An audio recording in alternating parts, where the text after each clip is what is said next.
Racist woman thought breaking into Big Shaq's safe would finally give her control. But the moment she cracked it open, everything unraveled. What she found wasn't money.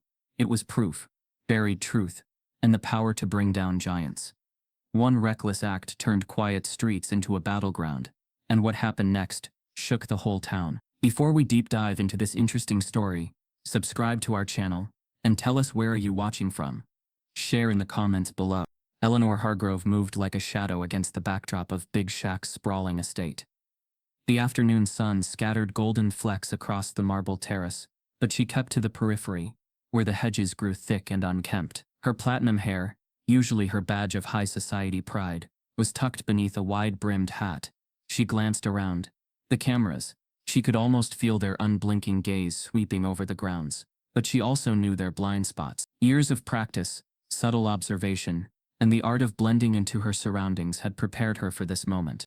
Her heart thumped heavily in her chest, echoing louder with every step she took toward the east wing.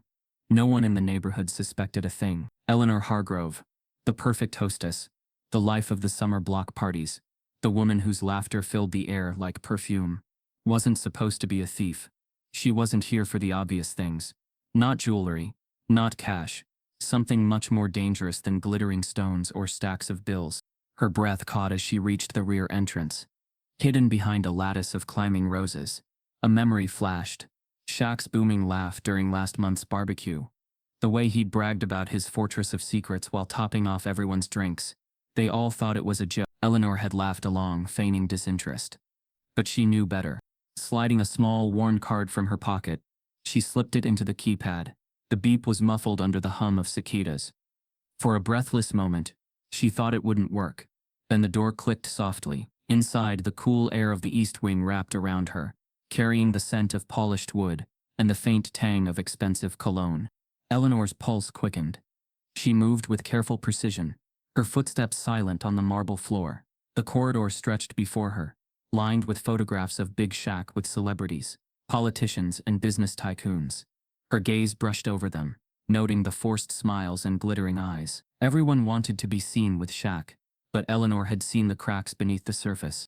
At the far end of the hallway, a heavy door loomed.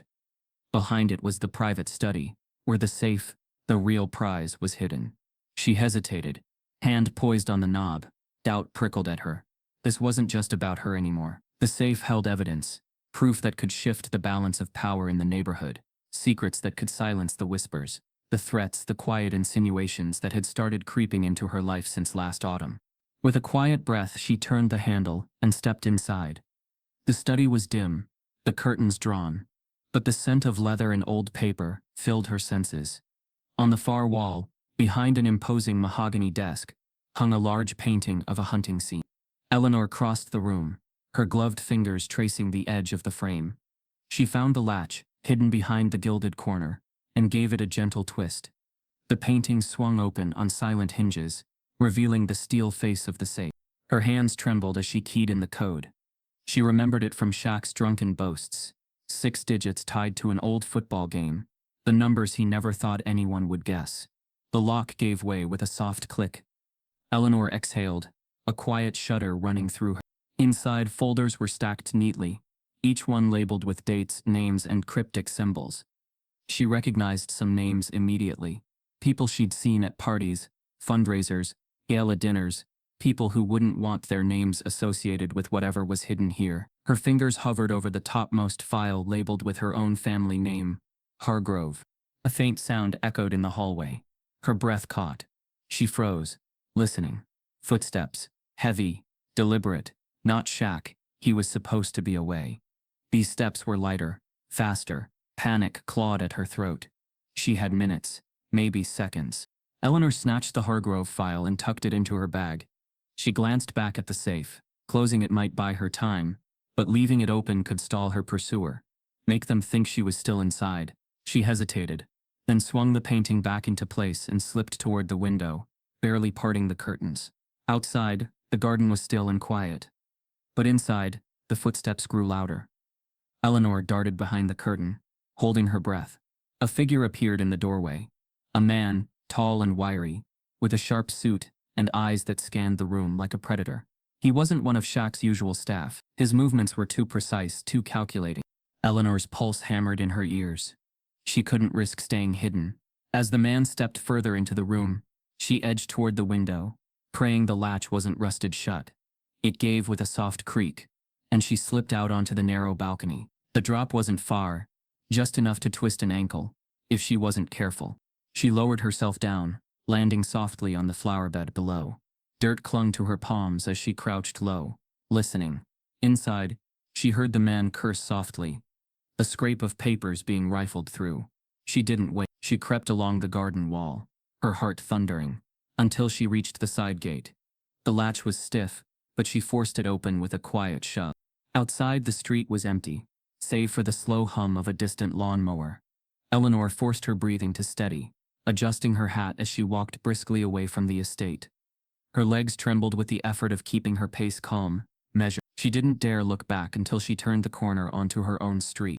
Only then did she let the panic rise to the surface. She ducked into her house, locking the door behind her, and slumped against it.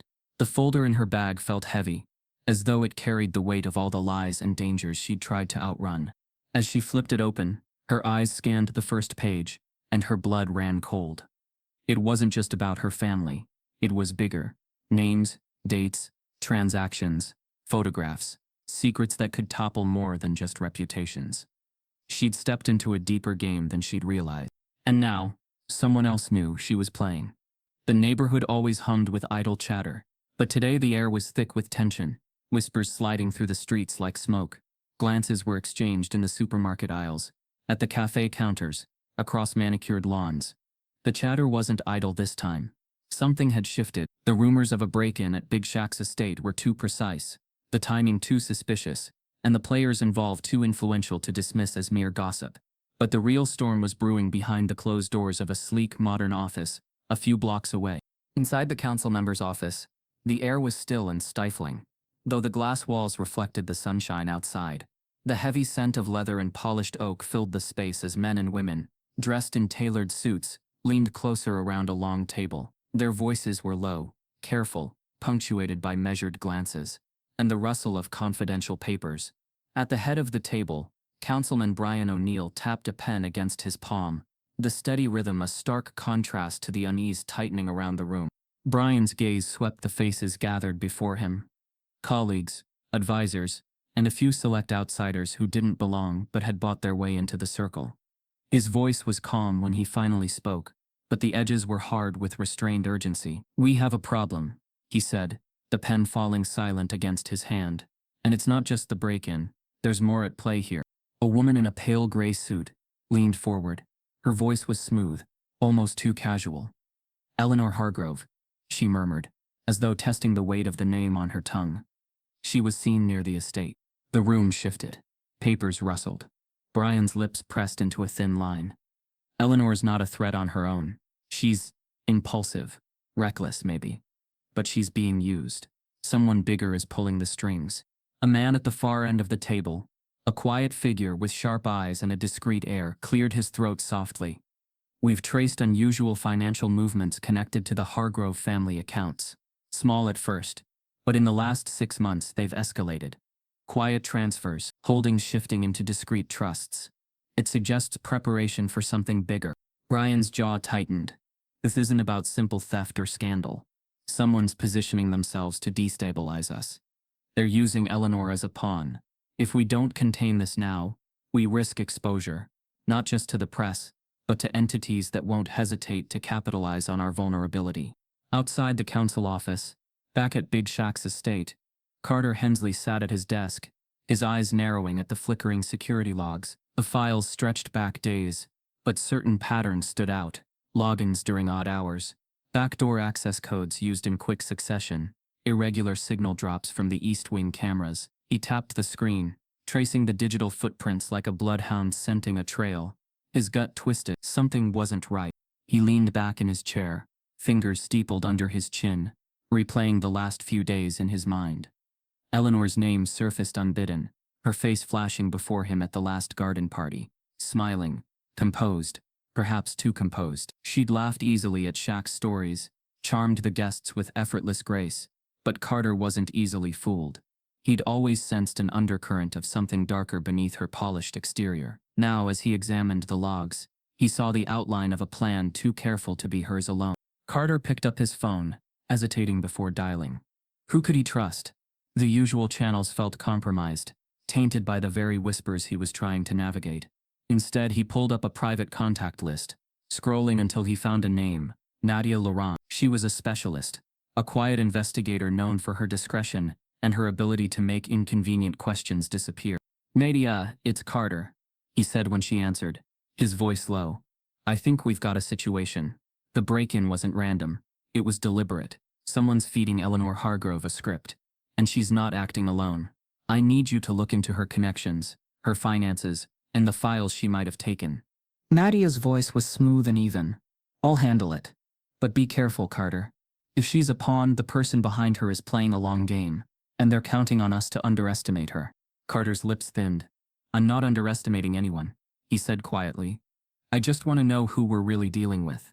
Back in the council office, Brian O'Neill's meeting was breaking up. The subtle shuffle of papers and the scrape of chairs echoed in the tense silence. As the others filed out, he remained seated, staring at a confidential report marked with the O'Neill family seal. His thoughts churned. Eleanor's role wasn't a coincidence. The Hargroves had been circling the council for months, their influence quietly building, their assets shifting. What if Eleanor's impulsive intrusion was part of a broader strategy to expose vulnerabilities long hidden behind polished facades? He closed the file slowly, his expression unreadable, then stood and adjusted his cuffs. "Send a quiet message to Hargrove's legal team," he murmured to his aide. "Nothing official, just a reminder that we're watching. If she overplays her hand, she won't be the only one to pay the price." As dusk settled over the neighborhood, the street seemed quieter, but the tension was palpable. Inside her house, Eleanor Hargrove sat at her dining table, the stolen file spread open before her. She wasn't sure who else was playing this game, but she felt the walls closing in. Each name, each figure on the documents whispered of danger, of leverage and control. Secrets meant to be hidden were now in her hands, and she couldn't shake the feeling that someone somewhere was already planning the next move. The quiet knock at her door snapped her head up. Her breath caught, the pulse in her throat fluttering like a trapped bird. She stood slowly, her gaze darting to the window. No one was supposed to know she was here. But the game had only just begun. Inside the confines of the safe, behind layers of polished steel and digital safeguards, lay items whose worth couldn't be measured by numbers. Land deeds that stretched back generations, their edges worn from the touch of countless hands. Documents that bore witness to old promises and betrayals. Personal letters, yellowed with age, where inked words revealed the town's hidden truths. Shaquille O'Neal, known to most as Big Shaq, stood before this trove, with a heaviness in his chest that no championship ring or multi-million-dollar deal could lighten. He wasn't here to admire trophies. This vault held the real currency of power, his family's legacy. Shaq traced a finger over a faded photograph, one he hadn't dared look at in years. It showed his father, a broad-shouldered man with a defiant expression, standing before a courthouse, fist raised high against a backdrop of protest banners. His father's stance was proud, rebellious, a man unwilling to be silenced. That moment, frozen in time, echoed with the weight of battles fought long before Shaq was born. The ache in Shaq's chest deepened. His father hadn't fought for fleeting fame or fortune. He had fought for something bigger, something lasting. The papers inside the safe weren't just records. They were proof of the town's concealed past. A tangled web of land seized under dubious pretenses, of families displaced and histories rewritten. The deeds weren't relics. They were keys to reclaiming something powerful, something certain people in the upper echelons of town society had long hoped to bury under glossy redevelopment projects and whispered campaigns of misinformation. Shaq's gaze lingered on a letter written in his mother's looping, elegant handwriting. It wasn't addressed to him, but to someone named Peter O'Neill, a name he'd only recently begun to connect to long-forgotten branches of his family tree. The letter spoke of trust, of responsibility, of a promise to protect what was theirs. It warned of men in suits, of deals signed in shadows, of names like Hargrove and O'Neill becoming intertwined in ways that the public could never imagine. He sank into the leather chair by the safe, the weight of the legacy pressing down on his broad shoulders. Eleanor's intrusion wasn't just reckless curiosity or greed, It was dangerous because it risked exposing the fragile balance his family had maintained for decades. He'd known she wasn't working alone. No one slipped past his security without help. Her presence here was like a thrown stone shattering a glass lake, sending ripples through calm waters, stirring sediment that had long settled at the bottom. And it wasn't just Eleanor. Shaq had sensed it for months. The quiet undercurrents, the shifts in tone during council meetings, the carefully worded denials from old allies. His assistant, Carter Hensley, had flagged the oddities in the logs, but Shaq had been too focused on his public image, too distracted by the demands of charity galas and televised interviews. Now it was clear. The safe wasn't just a vault, it was a battlefield. He ran a hand over his shaved head, exhaling slowly, forcing himself to think clearly. The land deeds alone could unearth scandals that would ripple beyond the town, implicating council members, business moguls, and old family names. If these papers became public, the neat façades of certain families, including his own, would crumble. But if kept hidden, the same papers could secure leverage, offer a silent shield against the encroaching threats. Shaq's thoughts were interrupted by a soft chime from his phone, a message from Carter. "We've got a problem. She's not working alone. Someone is pulling strings we can't see yet. We need to talk." He stood abruptly, the photograph slipping from his hand onto the floor. It landed face up, his father's defiant stare meeting his. Shaq bent to retrieve it, the weight of history almost palpable in his hand. The decision ahead wasn't just about preserving a family secret. It was about survival, his own and the town's. If the wrong hands got hold of the safe's contents, the consequences would be irreversible.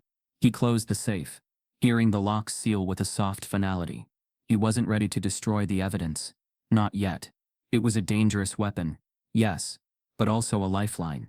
He needed time to figure out who was orchestrating the game, and how deep the deception ran. If he acted too soon, he might trigger the very explosion he sought to prevent. At that moment, as he turned away from the safe, his mind replayed flashes of Eleanor's careful smile, her practiced ease at social gatherings, her sudden presence near his estate. But now, those moments felt different, like rehearsed moves on a chessboard. He had underestimated her before, thinking she was a minor distraction. Now he realized she was a key piece in a larger strategy. The question was, whose strategy? Outside, the sun dipped behind the hills, casting long shadows across the estate. In the growing twilight, Shaq stood before the tall windows of his study, his reflection merging with the darkening sky.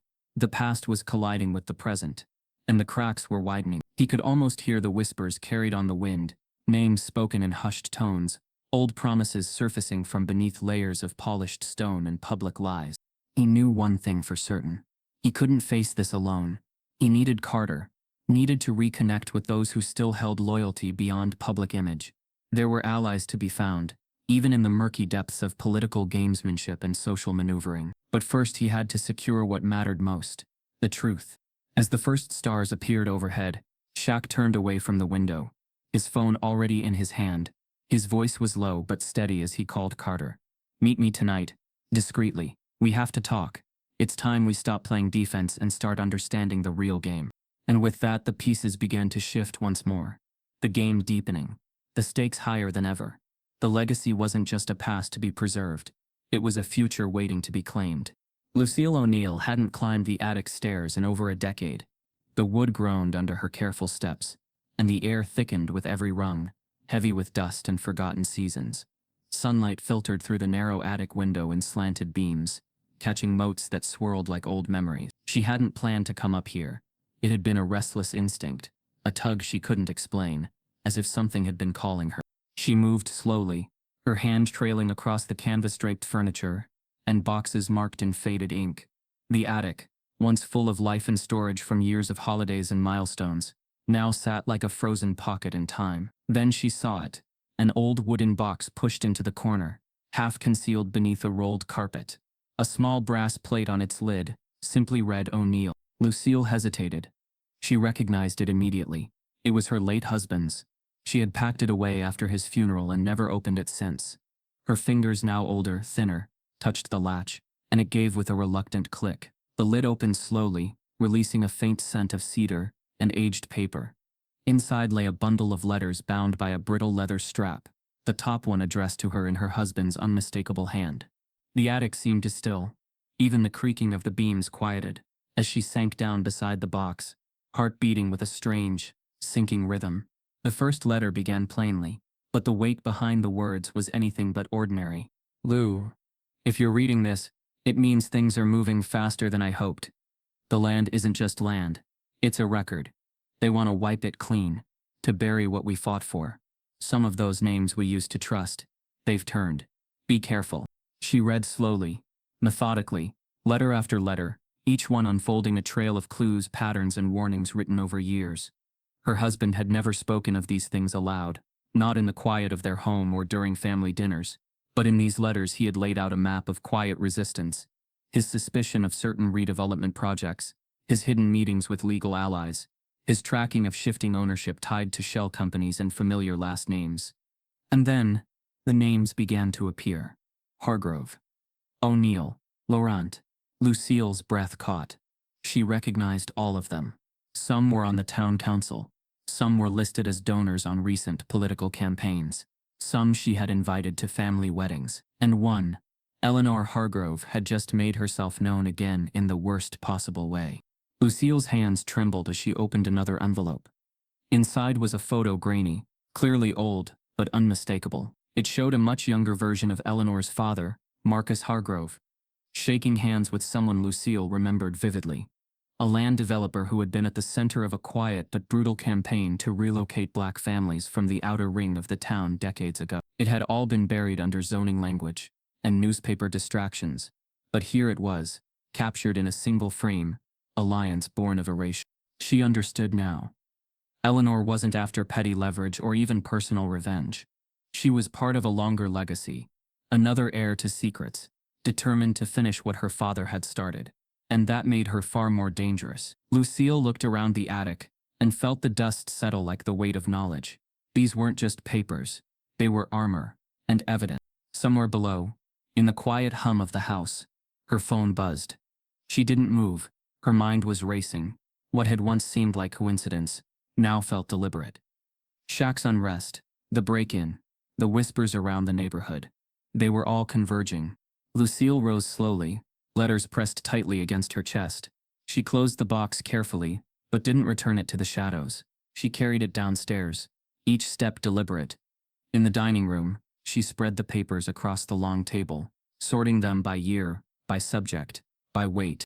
She found not just accusations, but documentation, notarized copies of land exchanges, records of missing titles, letters written by displaced families who had tried and failed to reclaim what was theirs. There was even a hand-drawn map, one that overlaid the modern development with original parcel boundaries. It was like uncovering a second version of the town, one that had been carefully erased and rewritten to fit a story only a few wanted told.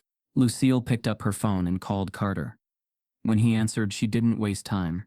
"I found something," she said. "It's real. All of it. The safe was just the beginning. There's a whole other chapter no one's reading. I think your boss needs to see this tonight." There was a pause on the line. Then Carter's voice came back, steady and focused. "We'll be there in an hour." As Lucille hung up, she caught her reflection in the dining room mirror. The years were there, lines around her eyes, streaks of silver in her hair. But there was something else too, resolve. She had spent years avoiding the deeper truths of what her husband had tried to protect. Now she saw clearly. This wasn't just about money or property. It was about memory, about who had the right to write history and who had the power to erase it. She stood beside the dining table as twilight crept through the windows, casting long shadows across the stacks of letters and evidence. Outside, the street lamps flickered on one by one, unaware of the storm quietly forming inside this house. Some truths refused to stay buried, and Lucille O'Neill was done keeping silent. Eleanor Hargrove moved like a breath along the garden wall, her silhouette blending into the shadows of the climbing ivy. But her hesitation betrayed her. A brief misstep, the faint rustle of fabric against stone, and Carter's trained eye caught the slip. Their gazes locked, hers wide with surprise, his narrowed with suspicion. For a moment, they stood frozen in the half-light. Eleanor's pulse raced, but she resisted the instinct to flee. Instead, she offered a faint, almost apologetic nod and turned away, disappearing into the shadows toward the side gate. Carter didn't call out. He didn't chase her. Instead, he moved with quiet purpose, following her path from a careful distance. His mind worked furiously. Eleanor wasn't here by chance. His earlier suspicions about her involvement with the break-in had been almost confirmed, but seeing her slip away now, under cover of twilight, made it certain. Yet her fear wasn't the simple panic of someone caught trespassing. There was a deeper layer, hesitation, perhaps, or something more dangerous. He kept to the garden's darker edges, tracking her movements as she crossed into the narrow alley behind the estate. His steps were silent, measured, each footfall calculated to keep his presence undetected. He was close enough to see her fumble with her phone, pressing it to her ear with trembling fingers. The alley's walls funneled sound, carrying her voice faintly to where Carter waited, obscured by the thick ivy of a neighboring fence. "I got in, but I'm not sure how much longer I can keep this up," Eleanor whispered into the phone, her voice low and urgent. "He's getting suspicious. Shaq's people, Carter especially. If I don't deliver the files soon, it's not just me in trouble." Carter's breath caught. The words weren't just an admission of guilt. They were a confession of coercion. Someone had sent her. She wasn't acting out of greed or curiosity alone. There was a larger hand guiding her, one with enough leverage to make Eleanor risk everything, even her fragile reputation. "I'm trying," she said, her voice cracking slightly. "I'll get it done. I have to. Just make sure they know I'm not stalling. Please." The call ended abruptly, and Eleanor tucked the phone into her jacket pocket. She stood for a moment, leaning against the wall as if gathering strength. Carter stepped back into deeper shadow, his mind reeling. Eleanor's slip wasn't just her presence on the estate. It was the revelation of the weight pressing down on her, the unseen forces pushing her into these dangerous games. He waited until she moved again, slipping through the alleyway toward the quiet side streets that bordered the neighborhood. He followed her at a distance, careful not to draw attention. As she turned a corner and disappeared from view, Carter finally allowed himself to exhale, the tension in his chest slowly releasing. Returning to the estate, he replayed her words in his mind. Someone had leverage over her. Something strong enough to force her into breaking into the estate's east wing, risking exposure and scandal. But who? And why now? Inside, the study was dim, lit only by the faint glow of a single desk lamp. Carter pulled out his own phone, scrolling through his encrypted contacts until he found the one he needed.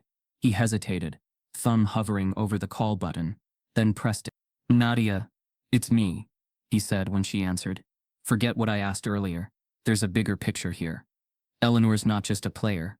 She's a pawn. Someone's pushing her hard, and I need to know who. Dig deeper. Look into her connections, her recent financials, anything unusual in her public or private records." Nadia's voice was crisp and businesslike. "I'll get started. Do you think she's acting alone?" Carter shook his head, though Nadia couldn't see it. "No. She's desperate, but she's not reckless. She's following orders, and those orders aren't hers. Someone's pulling her strings, and I need to know how far they reach." After the call, Carter sank into the chair by the window, the garden stretching out below him. He could still see the faint path Eleanor had taken, her hurried steps now imprinted on the evening's memory. He wasn't sure if she realized how much she'd given away tonight, not just in words, but in her body language, her panicked retreat, her whispered pleas into the phone. The real question, Carter thought, wasn't just who was pressuring Eleanor, but what they were truly after. The files in the safe were valuable, yes, but it was the layers beneath those files, the connections, the history, the land that held the real power. And if Eleanor was the pawn, then the player controlling her was the real threat. Outside, the estate's lights flickered on as darkness deepened, casting long shadows across the lawn. Carter sat there a moment longer, the weight of what he'd overheard settling over him.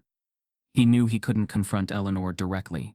Not yet. She was too scared, too tangled in whatever promises or threats had been made. Confrontation would only push her deeper into hiding, or make her more dangerous. Instead, he would wait, watch, gather more pieces of the puzzle before making a move. The game was shifting, the stakes rising, and Carter knew he was standing at the edge of something far more intricate than he'd imagined. For now, he would play his part, silent, watchful, waiting for Eleanor to slip again. The low hum of a jukebox in the background offered a thin veil of normalcy, but the air between them crackled with tension. Shaq tapped a finger against a folded map, tracing lines of property boundaries with a heavy frown. "It's bigger than I thought," he said quietly, his voice barely carrying over the clink of dishes behind the counter. Corbin Lee, the relentless local journalist, known for digging into stories others feared to touch, nodded grimly. His notepad was already thick with scribbles and cross-referenced names. Eleanor's family isn't just tied to a few developers, he murmured, pushing his glasses up his nose. They've got connections that go back decades. The Hargroves aren't just wealthy, they're embedded. Old money mixing with city council interests. Land deals masked as community improvements. Carter leaned back, folding his arms. So Eleanor's break-in wasn't just about the safe, he said, his tone sharp with realization. It was about making sure those connections stayed buried. Whoever's behind her, whoever's pulling the strings, knew exactly what was in that safe and what it meant if it came to light. Shaq sighed, the weight of the revelation settling heavily on his shoulders. He ran a hand over his head, the polished dome gleaming under the diner's flickering light. My family's land was more than just property. It was leverage, proof that certain powerful people wanted to erase history. My father fought to keep that land, to protect what was ours, but I didn't realize how deep the rot had spread. Corbin flipped open a folder, revealing old news clippings and council meeting transcripts. Look at this, he said, pointing to a yellowed article. In the 90s, there were city proposals to revitalize the outskirts of town. Displacement of longtime residents under the guise of economic progress. Developers like the ones tied to Eleanor's family bought up parcels for a fraction of their worth. And guess who sat on the zoning committee back then? Names that still have power today. Carter's jaw tightened. They're not just preserving their wealth. They're consolidating it. Using old quiet tactics. Land grabs. Shell corporations. Whispered deals behind closed doors. Eleanor's family isn't the only one involved. There's a whole network stretching from the city council to private investors. Shaq leaned forward, his large hands pressing down on the maps. His voice was low, almost a growl. This isn't just about old records or family pride. It's about control. About who gets to decide what this town looks like, who stays, and who gets forced out. They're rewriting the story, and my family's land is a critical piece. Corbin's eyes narrowed, and Eleanor's caught in the middle. She's been maneuvered into playing a dangerous role, maybe without fully understanding the consequences. If she's acting out of fear, someone has her pinned. But if she's complicit, we're dealing with a much bigger threat than just a few corrupt officials. Carter drummed his fingers on the table, scanning the layers of information spread before them. Either way, we're running out of time. The more we dig, the more they'll push back. If they sense we're getting close to exposing the truth, they'll close ranks fast. Shaq's gaze locked on a faded survey map, detailing property lines from the early 20th century. His family's name was stamped along a sprawling section near the river, now carved up into modern developments and luxury complexes. His throat tightened. He could almost hear his father's voice, the quiet determination, the refusal to yield. We need proof, he said quietly. More than what's in the safe. Paper trails, testimonies, anything that shows the connection from then to now. If we can't show how they manipulated the system, we're just blowing smoke. Corbin tapped a line of highlighted names on one document. I can pull city records, old zoning proposals, maybe find whistleblowers who were pushed out. There's always someone willing to talk, if they feel safe enough. But we need to move quietly. If this gets out too soon, they'll bury it deeper, or discredit us. Carter leaned forward, voice steady but edged with urgency. And Eleanor, we can't let her disappear. She's the link. She knows things, even if she doesn't realize how important they are. If we can get her to talk, or at least slip up again, we might crack this open before they close it down for good. Shaq nodded slowly, his mind already working through the possibilities. He wasn't a strategist by nature, but this was personal. This was about his family, his community, the truth. We'll split up, he said, his voice low but decisive. Carter, keep eyes on Eleanor. Corbin, dig into the council records. I'll start pulling in the old contacts my father trusted, people who might still remember the deals that were made in the shadows. Outside, the night deepened, the neon sign of the diner flickering against the darkness like a failing lighthouse. Inside, the trio sat in a huddle of determined silence, their task clear but dangerous. The deeper they dug, the more tangled the web became. But for Shaq, the fight wasn't just about the land or the legacy, it was about reclaiming the truth before it was erased forever. As they gathered their papers and prepared to leave, Corbin glanced at Shaq, his voice quiet but firm. They're not going to make this easy. Once they realize we're coming, They'll push back harder than we've seen before. Shaq's expression was grim but resolute. Let them, he said. We're not backing down.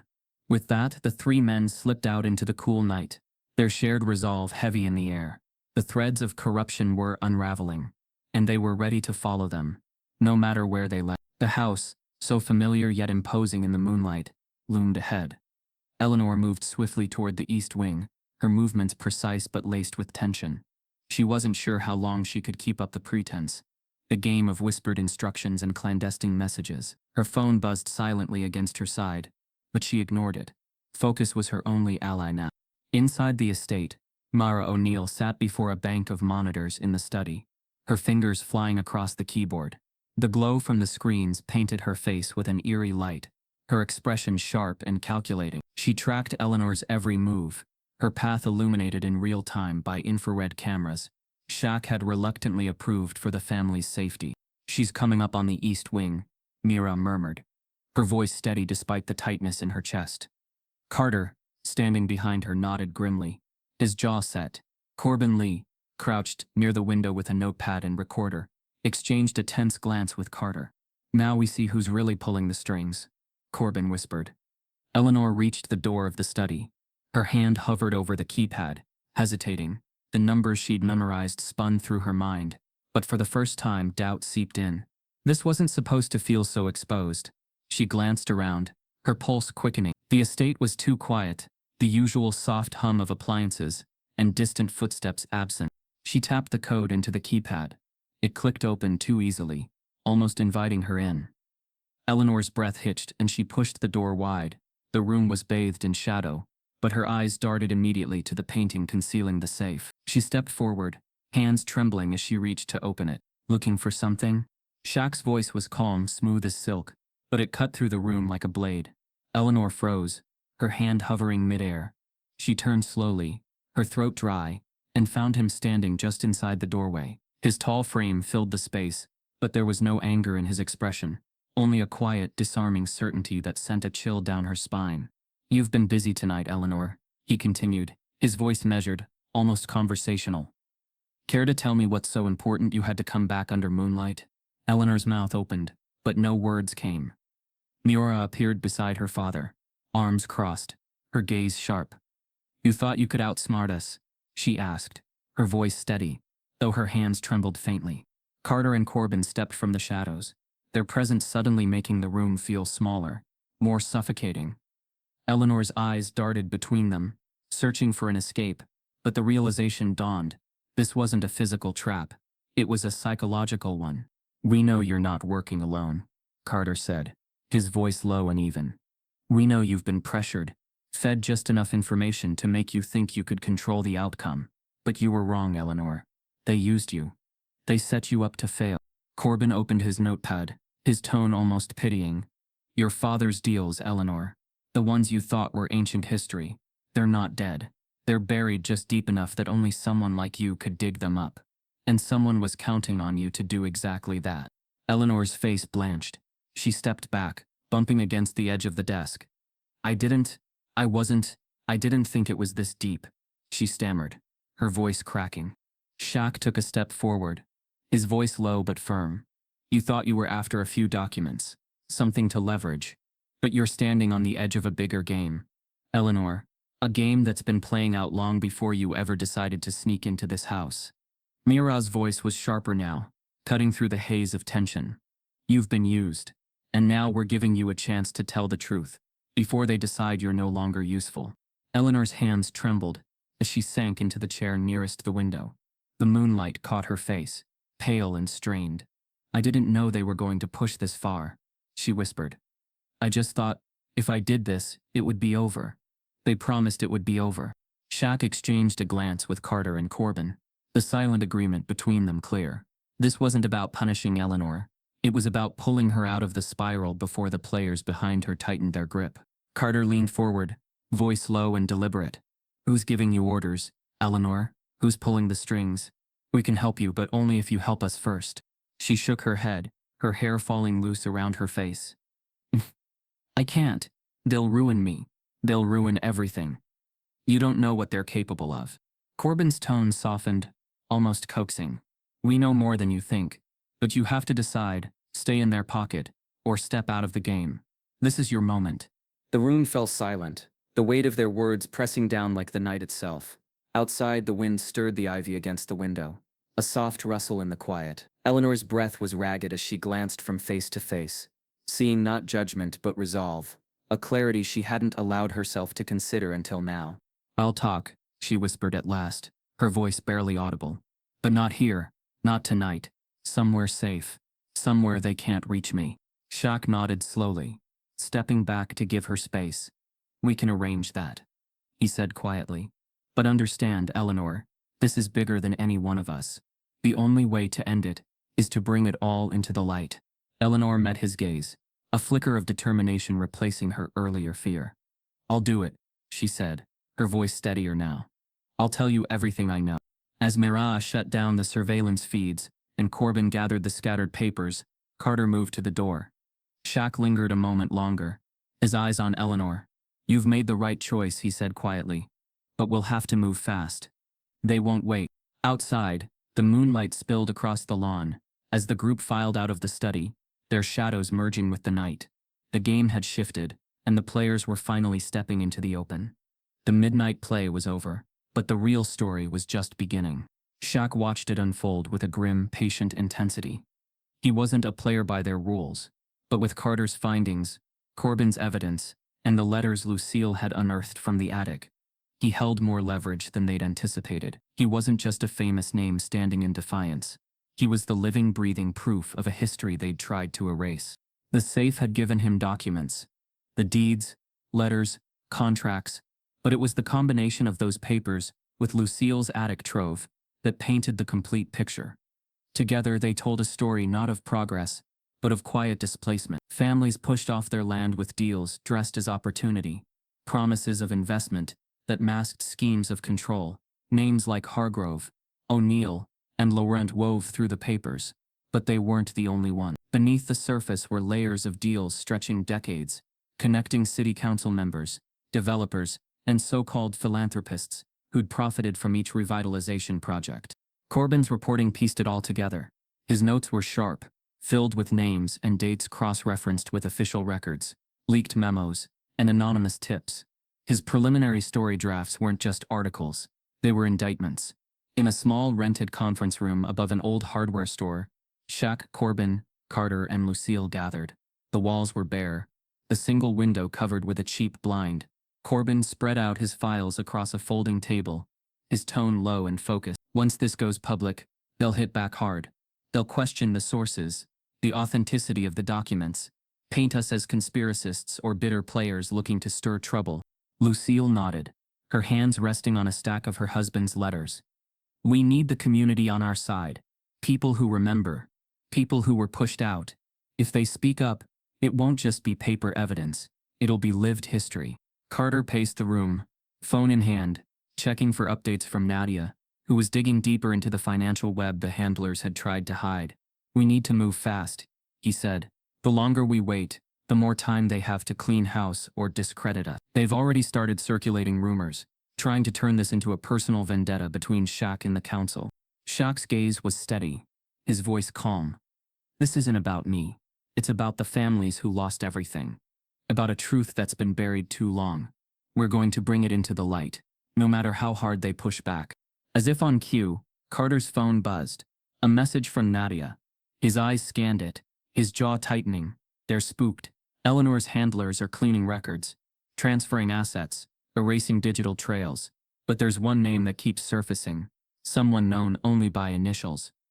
Nadia can't pin down who it is yet, but they're pulling a lot of strings behind the scenes. Corbin's eyes narrowed. Whoever RM is, they're the one with real power. The one who isn't in the news. Who doesn't sign deals in public but makes decisions in back rooms. Lucille's voice was quiet but steady. That's who sent the message to Eleanor. Who's been playing the long game. We're dealing with someone who's been preparing for this for years. Later that night, as Shaq sat alone in his study, the weight of the day pressed down on him. His phone buzzed again. This time a private number. Against his better judgment, he answered.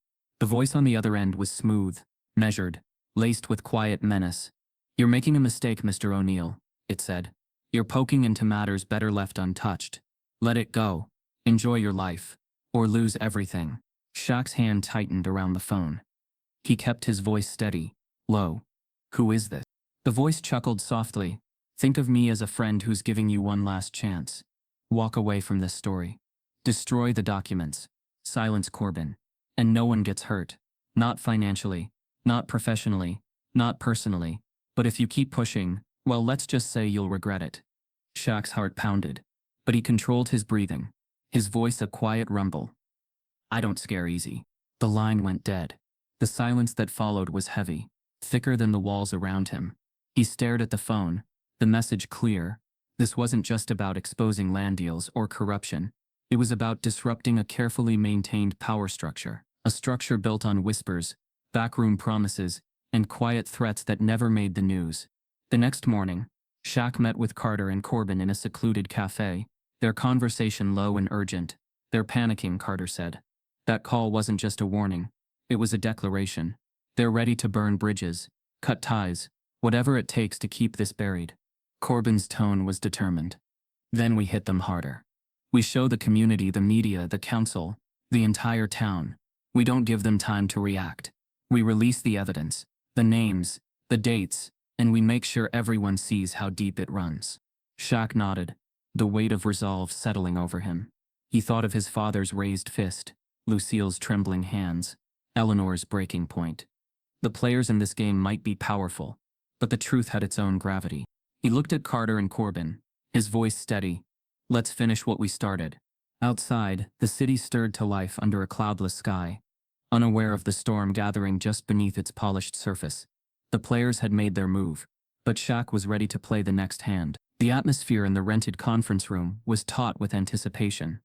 Shaq sat at the end of the table, his hands folded, gaze steady as Corbin laid out the final pieces of their findings. Carter stood by the window, phone in hand, his jaw clenched as he read incoming updates. Lucille sat quietly, her husband's old letters neatly stacked in front of her, her presence a silent reminder of the legacy at stake.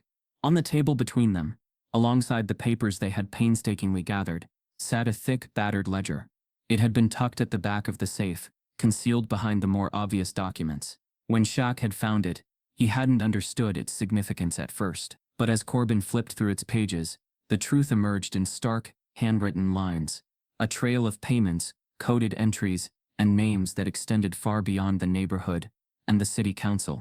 Corbin's voice was low, measured. This isn't just local. It reaches the state level. Some of the entries here point to contracts approved by figures we thought were untouchable. Infrastructure projects, rezoning deals, grants tied to backroom promises. It's not just corruption, it's systemic manipulation. Shaq's shoulders tightened, but he remained silent. His mind worked through the implications, the threads connecting years of quiet land grabs and whispered alliances. The names listed in the ledger weren't just familiar. They were fixtures in the state's political and business landscapes. Carter stepped closer, placing his phone on the table. We've got confirmation from Nadia. She cross-referenced some of the ledger's entries with financial records. The payouts were laundered through shell companies tied to public officials. The paper trail was faint, but it's there. Lucille's voice broke the tense silence. It explains why Eleanor was sent in. They were desperate to contain this before it reached the surface. They thought they could control the narrative, keep it confined to local scandal. But this ledger changes everything.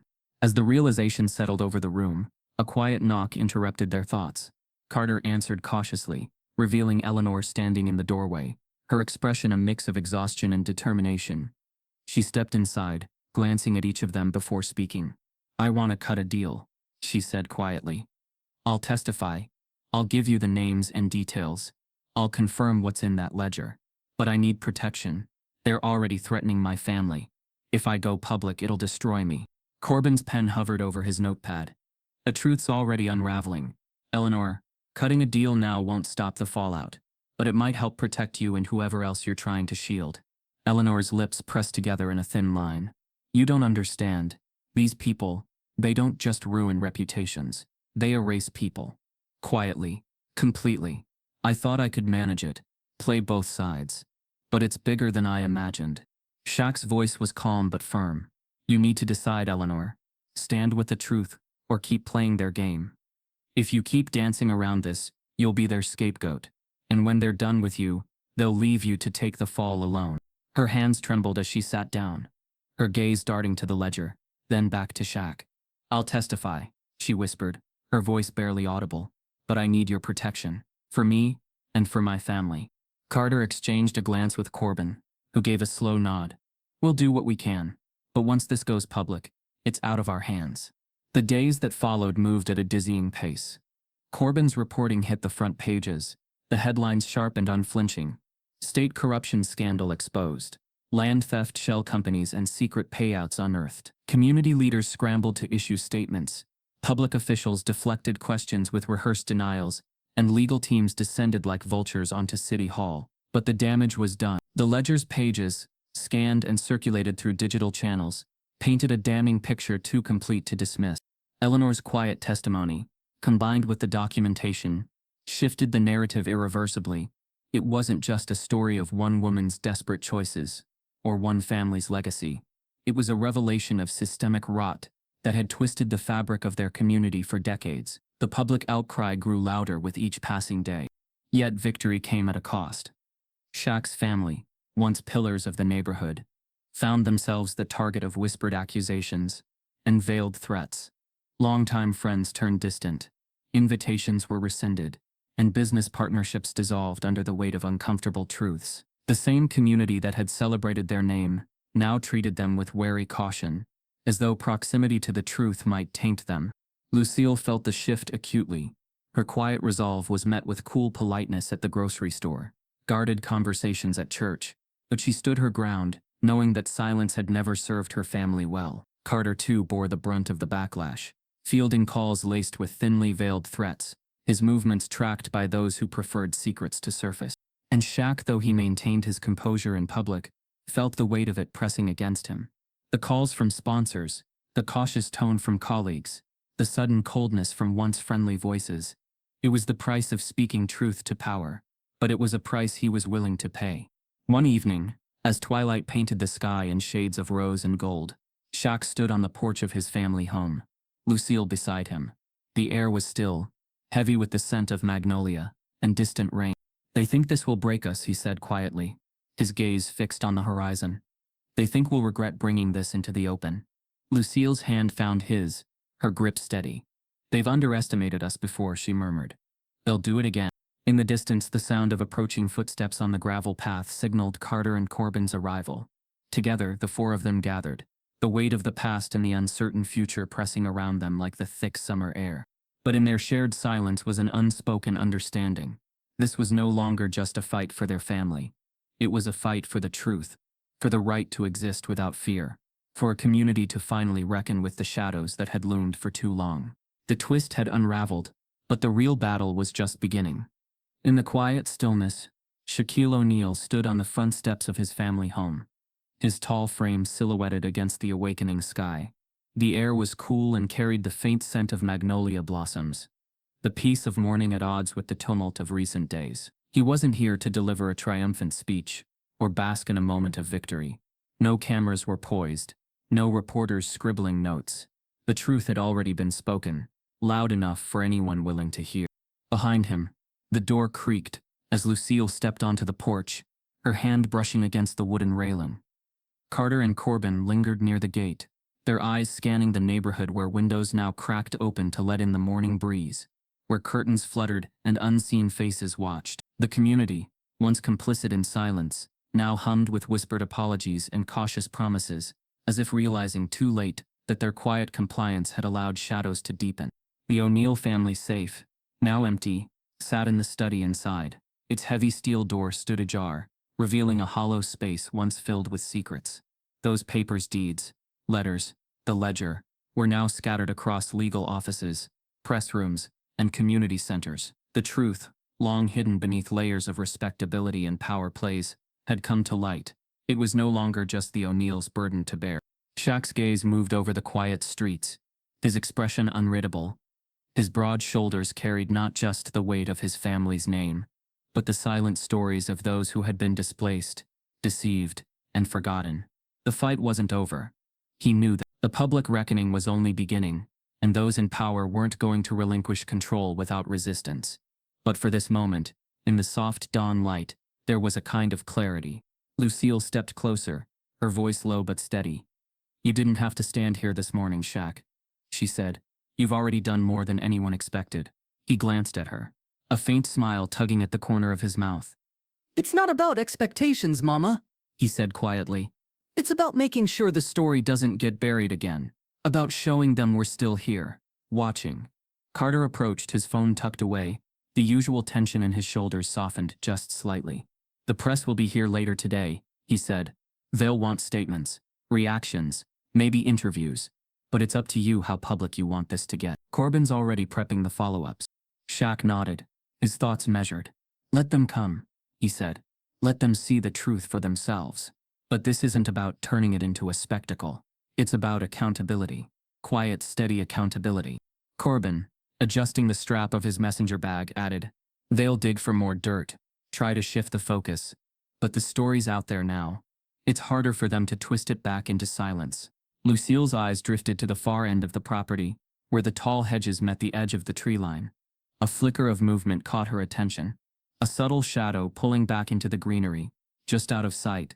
Her breath hitched faintly, but she said nothing. The family wasn't naive, even with the ledger exposed, and the community's reluctant reckoning. There were forces in play that preferred to operate from the periphery, waiting for the right moment to strike back. Shaq followed her gaze, his posture tightening almost imperceptibly. He said nothing, but the message was clear. He knew, they all knew. The fight wasn't over, but neither were they. The morning passed quietly, punctuated only by the low murmur of neighbors venturing tentative greetings, their faces tight with discomfort. A few offered murmured apologies, some dropping off baked goods or flowers as peace offerings. Shaq accepted them with quiet nods, but his eyes remained sharp, his mind cataloging every interaction. Trust, once broken, was slow to rebuild. By midday, reporters began to gather near the estate's gates, cameras and notepads at the ready. Corbin moved among them, offering measured comments, guiding the narrative just enough to keep the truth clear and unblemished. Carter stood watchful nearby, his presence a silent reminder that the O'Neills were not alone. Lucille retreated to the porch, her hands folded in her lap, her eyes fixed on the horizon. The sun was climbing, chasing away the lingering shadows of dawn. But she knew the real shadows were the ones they couldn't see, the ones lurking in boardrooms, whispering in the ears of those who still held sway over the town's future. Shaq remained standing, his figure resolute against the gentle rustle of leaves and distant chatter. His quiet dignity was louder than any speech, more powerful than any headline. It wasn't about declaring victory, it was about enduring, about holding space in a community that had tried for years to erase his family's voice. As the afternoon waned and the reporters drifted away, Shaq finally stepped inside, joining Lucille in the sitting room. Carter and Corbin followed, their conversation low and focused. The safe, still open, stood like a sentinel in the corner, its empty interior a testament to the truth's release. Lucille's voice was soft. "What now?" she asked. Shaq met her gaze, his expression thoughtful but resolute. "Now we stay steady," he said. "We keep eyes open. We protect what's ours. We make sure they know we're not going anywhere. Not this time." The last light of day slipped across the floor, casting long golden beams.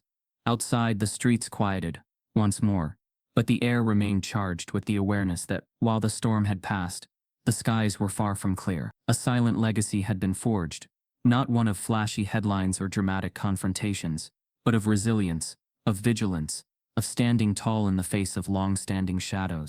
As the evening deepened and the first stars appeared overhead, the O'Neills remained in their home, unbroken, resolute, and ready to face whatever came next. Secrets whispered behind closed doors are breaking wide open. The fight for justice is far from over, and you've just stepped into the middle of it.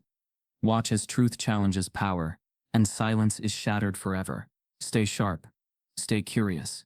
The next move is yours.